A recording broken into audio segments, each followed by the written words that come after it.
Cavalcante. Senhor presidente, senador Eunício, que também preside com muita competência a Comissão de Constituição e Justiça deste Senado, quero cumprimentar as autoridades que compõem a mesa, logicamente já começando por Vossa Excelência que mencionei, cumprimentar a colega senadora Ana Amélia, que já usou da palavra, o senador colega Ricardo Ferraço, cumprimentar também o excelentíssimo senhor deputado federal Wellington Fagundes, o excelentíssimo vice-presidente do Superior Tribunal Militar, doutor Olímpio Ferreira, o excelentíssimo senhor ministro do Superior Tribunal de Justiça, Massami Uieda, o presidente da Associação dos Magistrados Brasileiros, AMB, o senhor desembargador Nelson Calandra, presidente da Associação dos Magistrados do Distrito Federal,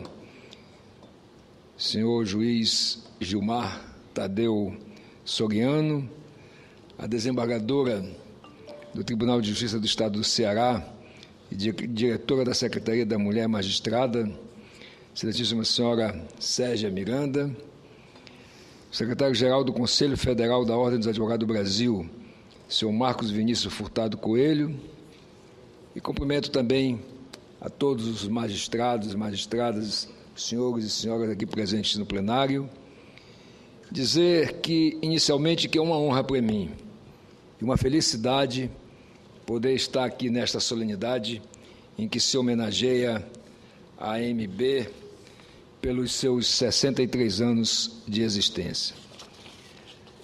Eu comentei antes aqui, mas quero dizer da tribuna com muita honra, que, embora médico, e é um costume, quase uma tradição, na família de médicos, os filhos serem médicos também.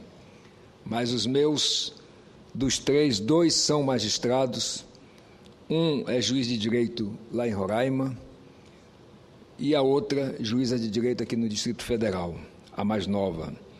Portanto, é uma honra muito grande para mim, como cidadão, como parlamentar, estar aqui prestando essa homenagem, porque acredito que, e fui constituinte, deputado federal constituinte pelo meu estado, aliás, à época, território transformado em estado justamente na constituinte, por articulação nossa dos deputados federais dos territórios federais da época. Nós lutamos muito, tivemos, inclusive, digamos assim, um trabalho positivo de subsídios da AMB. Tínhamos nosso presidente da Comissão de Sistematização, aliás, relator da Constituinte, que foi o senador Bernardo Cabral, um ilustre jurista. E, portanto, nós tivemos, a partir dali, eu diria, nós tivemos realmente muito mais bem definidos o trabalho e a importância do Poder Judiciário. Já se dizia antes que o poder no país, na verdade, era exercido por três poderes: o Executivo, o Judiciário e o Legislativo. Embora seja do Legislativo há muito tempo já, não tanto tempo quanto eu espero continuar, mas eu acho que dos três poderes, o que não pode deixar de existir numa democracia funcionando perfeitamente com garantia é o judiciário. Porque que adianta, por exemplo, se nós parlamentares tivermos o parlamento funcionando tranquilamente, se quando existir, por exemplo, uma dúvida quanto à constitucionalidade de uma lei, não tiver um judiciário capaz de dirimir essa dúvida e de resolver o problema. Diria mais que sem o judiciário, que embora haja até uma campanha que eu lamento por alguns que se dizem democratas, de desgastar a imagem do judiciário, de desgastar a imagem do legislativo, nem se fala. A visão do povo sobre o legislativo é uma coisa muito triste, e é por isso que eu às vezes dou razão ao que dizia lá em 1914 Rui Barbosa, cujo busto adorna o nosso plenário, que dizia que de tanto ver triunfar as nulidades, de tanto ver agigantar-se o poder na mão dos maus, de tanto ver crescer as injustiças, o homem honesto chega a ter vergonha de ser honesto. Em 1914, isso. Portanto, não é um fato do momento atual. Mas eu diria que há uma espécie de agravamento, de desvalorização do poder legislativo e do poder judiciário. Com isso, não veem, às vezes, importantes órgãos da imprensa ou de outras instituições que estão trabalhando a favor de uma ditadura. Porque onde não tem legislativo e judiciário, principalmente judiciário forte, tem-se sempre uma ditadura. E, às vezes, o povo é levado a dizer, que adianta? E aí há um corriqueiro dito popular que diz que só vai preso neste país ladrão de galinha, pobre, negro. Isso, felizmente, está mudando. Felizmente, está começando a mudar, pelo menos, digamos assim. Eu diria que já vem mudando há muito tempo, porque acompanho de perto o trabalho, se não do judiciário todo, pelo menos dos meus filhos. E vejo como é duro exercer a função de magistrado. Quando vi os dois irem para a magistratura, pensei assim, vão sofrer menos do que eu. Porque eu fazia, na verdade, ginecologia, obstetrícia, tive o prazer de fazer o parto dos meus 3 filhos, porque não tinha outra alternativa naquela época, era lá em Roraima, e, ao mesmo tempo, achava que, ao fazer, bastava ser obstetrícia, mas, na verdade, fazia tudologia. Eu achava que eles iriam ter uma vida muito menos sofrida do que a minha de médico. Mas vejo que, na verdade, é muito mais duro julgar, é muito mais difícil exercer o papel de juiz do que mesmo o papel de médico. É verdade que a profissão de médico hoje está aviltada, no sentido de que recebe mal, tem péssimas condições de trabalho, há uma série de injustiças que o Poder Judiciário, inclusive, talvez seja instado a resolver. Mas o importante que vejo nesse dia, e diria, senhor presidente, que nós precisamos, diria, judiciário e legislativo, nos unir mais, para que, de fato, o que diz a Constituição, que nós somos 3 poderes independentes e harmônicos entre si, de fato aconteça. Porque na prática não acontece. Na prática o que acontece é uma hipertrofia do Poder Executivo, que legisla mais do que o Legislativo, que muitas vezes, por mecanismos dos mais diversos, tenta interferir até nas decisões do Poder Judiciário. E há um ponto aqui que a senadora Ana Amélia tocou, que eu também me perfilo ou me uno a essa corrente. Quando eu me formei médico, em 1969, a idade média do brasileiro era 50 anos de idade. E o paciente que nós aprendemos, que era o paciente da enfermaria da Santa Casa, então você imagina, era aquele paciente pobre, que teve uma infância pobre, que teve uma infância de desnutrição. Então, esses pacientes, quando chegavam aos 50 anos, estavam com todo um tratado de patologia presentes. Não tinha um órgão, às vezes, que funcionasse direito. E me lembro que, quando eu me formei, com 24 anos, já tinha casado um ano antes, falei para minha mulher, disse, nós temos 26 anos para ter os nossos filhos, educá-los e curtir a vida de marido e mulher. Quando eu cheguei aos 50 anos, senador Eunice, que não tinha nenhuma doença, eu disse, eu quero mais 50. E hoje, a idade média do brasileiro é 75 anos de idade média. Mas quantas pessoas... Hoje já somos um país que estamos avançando muito em número de pessoas com mais de 100 anos de idade. Então não se justifica estabelecer esse limite para a aposentadoria compulsória aos 70 anos de idade. E olhe, vamos sair então dos magistrados, vamos falar do professor. O professor que é de uma faculdade, por exemplo, pública, seja estadual, federal, municipal.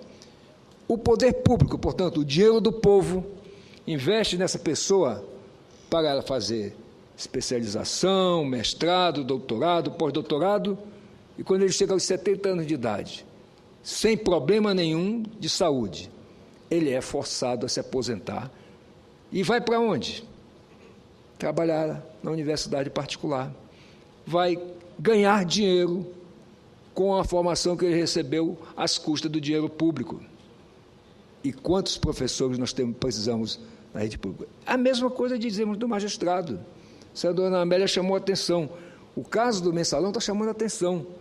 2 ministros que vão ter que sair durante o processo porque completam 70 anos de idade. E eles vão ficar em casa de pijama, como se diz no popular? Não vão. Eles vão advogar. E vão advogar tendo tido a oportunidade de poder julgar causas importantes, de adquirir uma experiência muito grande. Então, acho que realmente isso tem que ser atualizado. As coisas são dinâmicas, né? E principalmente no que tange não só o direito, mas a questão da biologia, a questão da saúde. Então, isso nós temos que mudar. Apelidaram mal essa emenda constitucional, senador Eunício. Chamaram de PEC da bengala. Quantos homens de 90 anos aí nós vemos sem bengala? Quantas mulheres com 90 anos nós vemos andar sem bengala?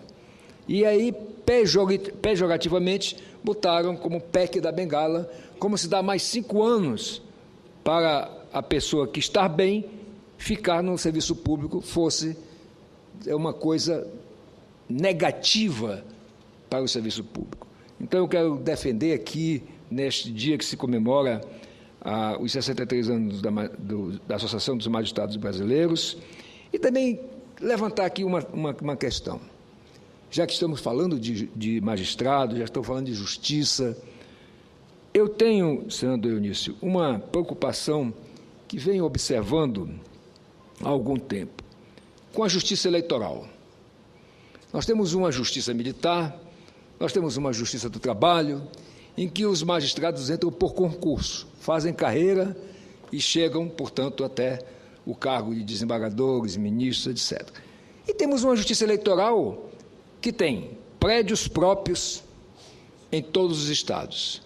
Tem o quadro de funcionários técnico-administrativos, tanto os efetivos quanto os comissionados. Agora só não temos juízes de carreira. São juízes temporários. Nos estados, os juízes estaduais, os desembargadores, o juiz federal, representantes da OAB. E aí, o que nós vemos? Que essas pessoas têm as suas funções e mais a de juiz eleitoral temporário. Então, é uma justiça incompleta. Eu tenho um exemplo no meu estado em que processos da eleição de 2010 não foram julgados e o Tribunal Superior Eleitoral já está assoberbado com os processos da eleição de 2012, as eleições municipais deste ano. E por quê? Porque realmente os juízes são temporários. Agora, por exemplo, os ministros do Supremo também são, 3 deles são ministros do Tribunal Superior Eleitoral. E estão ocupadíssimos não só com outros, mas também com esse processo que é forte, tem um forte significado, que é o mensalão. Então, o que acontece? A questão eleitoral fica para segundo plano. Nós devemos ter uma justiça eleitoral de carreira, já que nós somos um dos poucos países que temos justiça eleitoral, e eu ouso dizer que nós estamos mais acertados do que os outros que fazem comissões eleitorais. Por que não fazer uma justiça eleitoral de carreira? Eu encomendei à Conselheira Legislativa do Senado a elaboração de uma emenda constitucional nesse sentido. Mas, voltando ao principal objetivo e o maior dessa sessão, que é a homenagem à Associação dos Magistrados Brasileiros, eu quero homenagear todos os magistrados brasileiros. Dizer, principalmente, da minha admiração, como disse no início, como cidadão, como senador, por esse poder que, no meu entender, sem demérito do Legislativo, sem demérito do Executivo, é mais importante do que os outros dois. Embora, como diz a Constituição, tenham que ser independentes e harmônicos entre si. Agora, essa harmonia precisa ser melhor trabalhada, precisa ser melhor respeitada e, sobretudo, melhor exigida. Porque, de fato, nenhum poder deve se sobrepor ao outro, de fato, nenhum poder deve interferir no outro, mesmo que veladamente. Senão, nós não teremos uma democracia. Podemos ter qualquer outra coisa, menos democracia. Até porque também essas democracias adjetivadas não funcionam como democracias verdadeiras. Democracia do tipo A, B ou C, aplicado neste ou naquele país, cuja única ação democrática é a eleição, nem sempre limpas, nós não podemos acreditar que essas coisas possam ficar à margem da lei. Portanto, eu encerro aqui homenageando os magistrados e magistradas de todo o Brasil, especialmente aqueles magistrados e magistradas do meu querido estado de Roraima, que são os do verdadeiro extremo norte do Brasil. Porque até hoje existe um cacoete de dizer que o Brasil vai do Oiapoque ao Chuí. Não, o Brasil vai do Caburaí, 60 quilômetros acima do Oiapoque, até o Chuí da senadora Ana Amélia. Portanto, de Roraima ao Rio Grande do Sul. Muito obrigado a todos.